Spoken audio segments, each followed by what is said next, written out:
getting back to the point series here, Mark. What were some things you didn't foresee? What does the future look like? Where does this thing go? Okay, you're 7 days into it. Where does it go? Well, for me, and especially today, there's a huge weight lifted off my shoulders because I had put so much pressure on, especially demolition derby drivers. We talked about rules and gray areas, to setting the guidelines to trying to foresee what if this situation happens? What if, how am I going to score points in a co-pilot last night?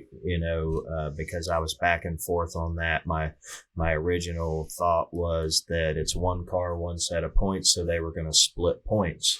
Okay. And Bill Miller came to me and said, well, if you're going to do that, can one driver just take all the points if the other driver doesn't plan to run the series? And Bill, that's a fantastic, and that's Derby drivers. Mm-hmm. They're looking for that. It's that extra edge. And so I had anticipated letting them do that. And then I thought, oh, wait a minute. I'm going to have to track them down, who was getting the points, who wasn't. And I'm like, keep it simple. Keep it simple. The same as the team points.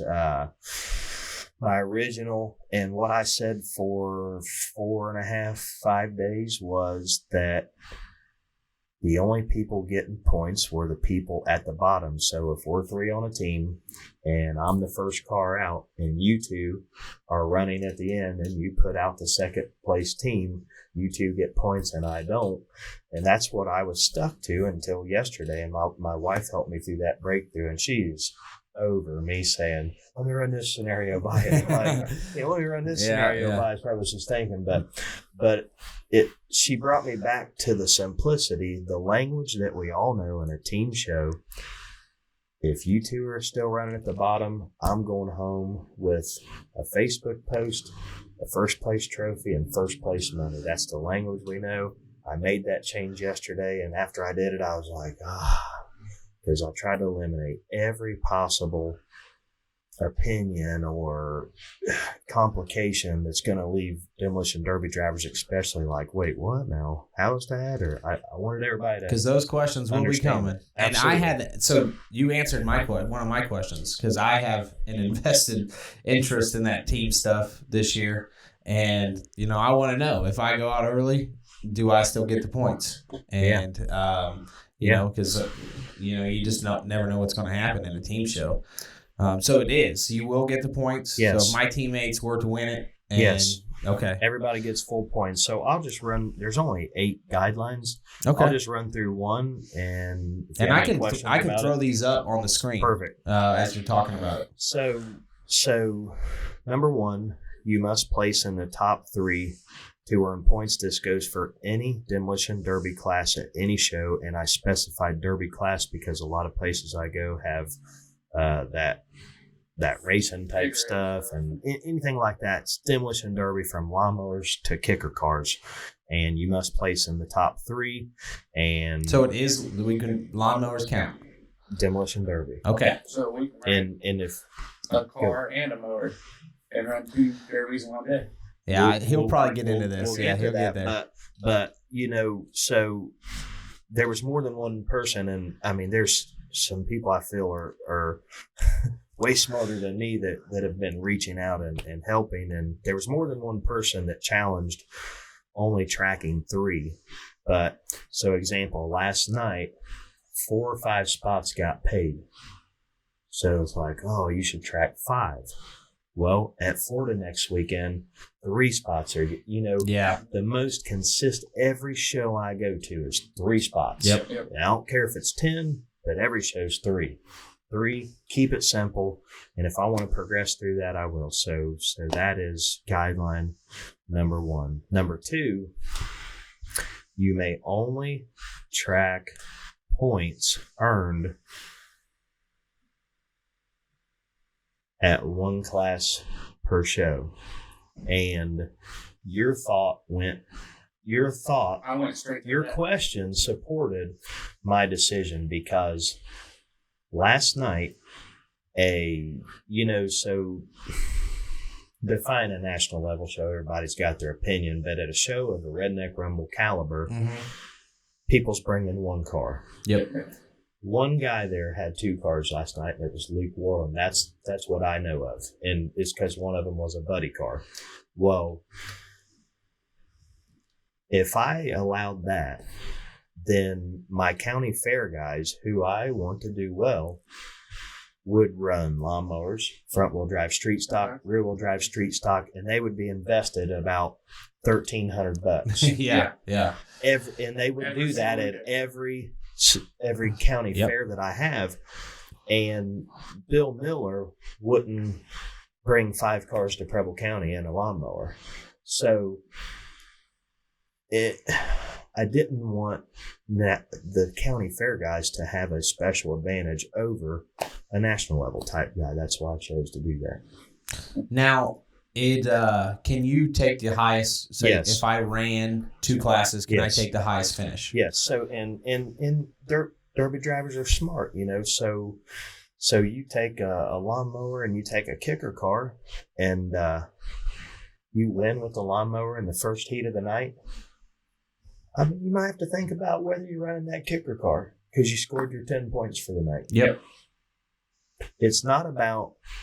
It's literally. So that's an interesting question there, Mark. I never thought about that, but that's definitely so much to process. It is like every time I think I've got it figured out, somebody asks me a question or something, and I'm like, "Holy crap!" And nobody else in the world, I believe, will figure these things out and these advantages better than demolition derby drivers. It's perfect for demolition derby drivers because they like to think. They would rather have 6 Band-Aids than one big long plate because I'm going to get an advantage over you because I'm smarter than you. Mm-hmm. Yeah. That's what we like that. We like that thought process. Yeah. So that is number 2. It's only 1 per show, but you can run more than 1 class. That is encouraged, and take the highest class points. So it's 10 points for first, 8 points for second, and 6 points for third. Now, everybody asked about the double points that I have been pounding on my videos. And there were people last night confused about whether they got double points or not. And I changed that on day 4 or 5. And the reason is it was crystal clear last night. When you make a big decision and you change something, you're not 100% sure if it's the right decision until something happens that gives you that confirmation. So Michael Kelly, DP, last heat of the night, 522. I didn't get to talk to a lot of people last night, but I shook his hand and told him I was proud of him because I thought from the gate he ran that car hard and he drove smart and he won, and that's what I like to see. And he says, "Did I get double points?" And in my mind, I'm thinking, "Shit, I changed on day 4. What are you talking?" But he obviously didn't know that. And I said, "Oh, I'm sorry, man. I scratched the double points." He's like, "What? That's why I was doing what I was doing." And I'm like, "Now, wait a minute. Did you understand how that worked?" He's like, "Well, I would have got him, wouldn't I?" And I said, "Well, why?" And he said, "Because at the end, I was pounding that guy." I said, "Michael, I put up 2 informational videos, 2 awareness videos, and you were backing up from 10 feet away and keeping his hand off the starter button. The only way you would have earned double points if I gave double points if you would have backed up to the 50-yard line and threw it into the end zone and continued to do it until the officials damn near drug you off the track. That's how people would have earned double points." But imagine me having to make that decision. He's pissed. What? Why wouldn't I have got double points? There was nothing on the line last night. Imagine there being several $1,000s on the line, and I make an opinionated judgment call. If somebody got double points or they didn't, you're pissed.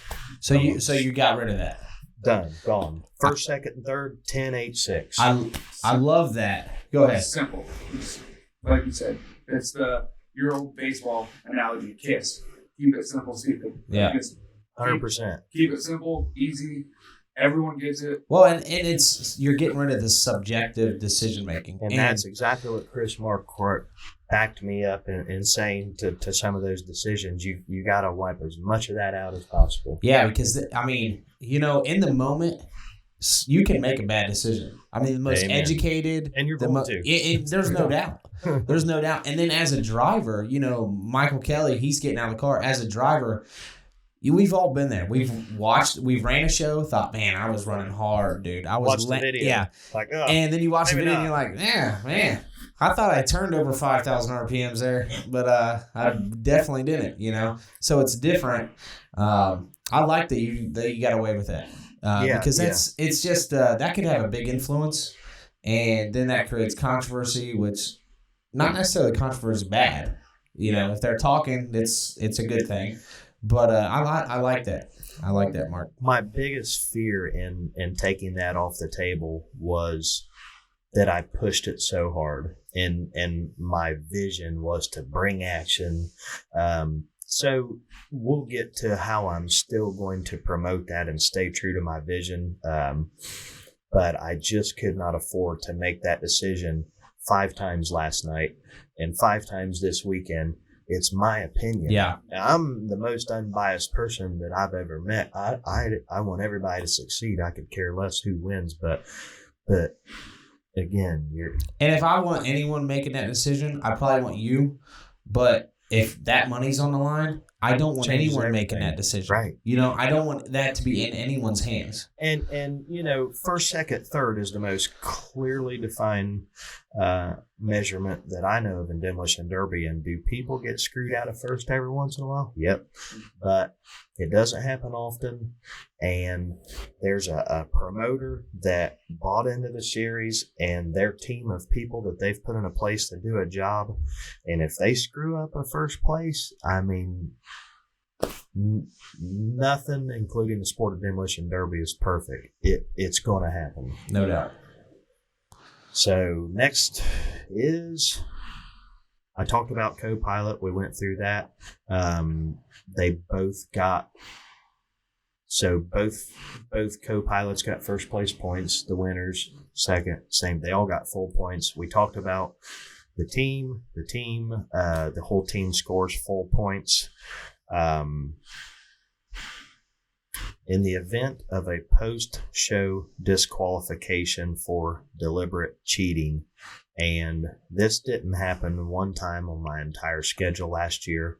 However, I personally have been thrown out of Richmond, Indiana, after getting a check and some money for deliberate cheating. For the small weld. A small weld that should have been there. A piece of 2x4 square tubing in that pocket of a Ford wagon, because when you open the tailgate, you can't see from body mount to body mount. Yeah. I was completely underbuilt, hosed the car, ripped the body off the frame, and there everybody stands looking at a piece of yellow tubing that I didn't paint because somebody came pulling in the driveway and I slammed the tailgate shut. And blah, blah, blah, blah. Anyway, that's funny. That's a story. If you get disqualified for blank cheating, again, it never happens. But if it does happen, you're out of the series. Okay, you're out. Completely out. You're out, because it's like I told the Derby Tees guys yesterday, the DTV guys, to our conversation earlier, we as a sport got to stop being the anchor of our success and plating frames and putting square tubing from frame rail to frame rail and putting those inspectors who can barely start a show on time in that position is an anchor on the sport. So that's why I put that in there. Overall Mad Dogs for each class. So I am tracking that stuff. So that's the enticement. Now, they don't earn points, but I'm tracking it, and they will be rewarded at the end of the year, whether it's a 4-foot trophy or a 4-foot trophy and some cash or a cradle or... And will that go to top 3, or is that that's whoever gets the most Mad Dogs? That's every Mad Dog last night. I will work with the folks that are going to donate the Mad Dog hardware. Jeffy's Fab Farm is one of them that's already stepped up and wants to make a trophy or buy a trophy, however he sees fit to do that. I will work. It's like a one-man band, but I have a team around me, and everybody that's been a part of it, they've gave great insight, and so that's what I want to do for that, and the Mad Dogs, they will get to participate in the ceremony, in the banquet, and whether it's one or whether it's three or. My quick answer to that would be whoever has the most. Yeah, that's the dude. And in respects to my double points theory of bringing action inside the money, in extreme driving inside the last minute will be tracked. There was one driver last night that got a check for that, and it was the T24 of Tussey in the Mini Madness. It came down to him. He was going to blow that sucker up if they didn't wave the red flag. And he kept pounding and kept pounding and kept pounding. And that's the analogy that I gave all week on Facebook. He's the only driver that did that. And the most crystal clear thing to me as an announcer, it's the last thing that happens. Car stalls out, car's running. Mm-hmm. First place opportunity, second place opportunity. Mm-hmm. You're either tapping or figuring out how to make your, we talked about making that strategic move. I'll pick on our buddy Toby.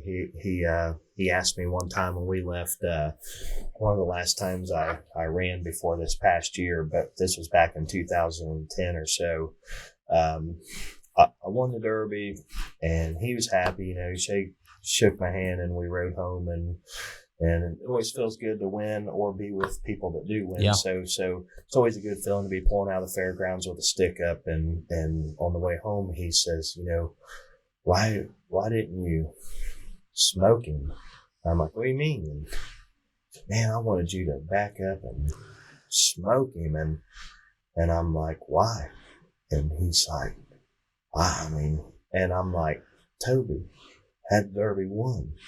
He was dead. I learned from the guys that conditioned me growing up to keep their hand off that starter and stay on him. Mm-hmm. Keep that noise. They can't hear that starter cranking. Yep. Keep their in there shaking like, quit hitting me. It's like back when you had to touch wires together. It's not that hard now to sit there and smack a button. But I just like, why? And he's like, I don't know. It's pride. It's just, what if you just sat there and did that and that whole time and then he got it started back up and beat you. And I'm like, I didn't plan on him beating me, but what you're getting at is like, you gave away a free haymaker. He's dead duck. Uh-huh. He's sitting there. Throw the Hail Mary, put it in the end zone.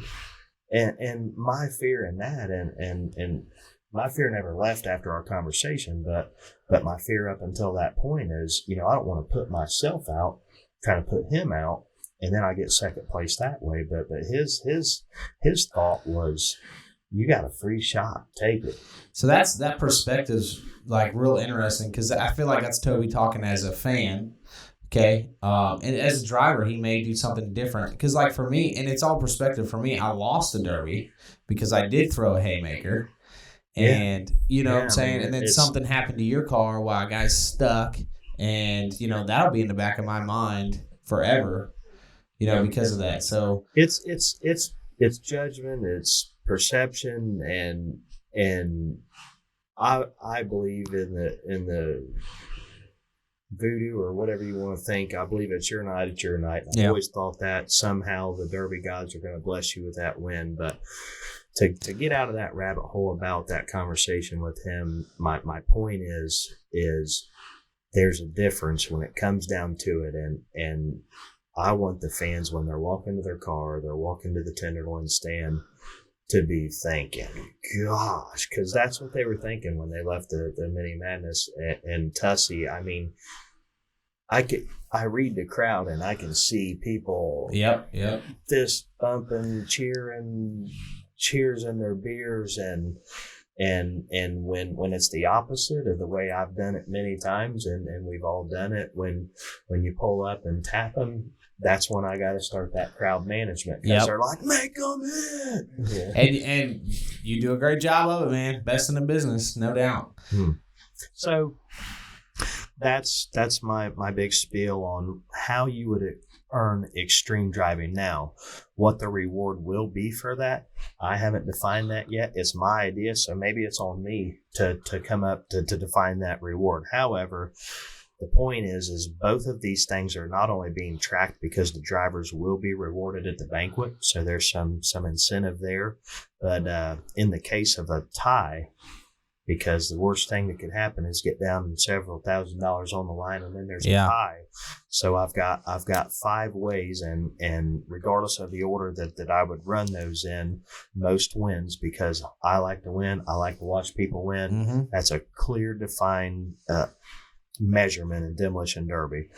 Most shows ran. That's easy. You can look at my spreadsheet and you'll see exactly how many shows drivers ran. I've got most miles traveled. Other promoters that I've worked with on Point Series have done that. That's something cool. So anybody going to Florida this weekend, that's a good opportunity to. You don't want to rely on a tie. Neat. I never thought about that. Most miles traveled. If a driver ran 9 shows and he was in a tie for first, and most wins didn't, and most shows didn't get it, and it's still tied. It's like, oh my gosh, and most miles. But then you got Mad Dogs and you got most extreme driving in the money. So those 5 things are the way that I'm going to break a tie, and that's the guidelines. That's it. I like it. We'll get into I want to hear more about the end of the year banquet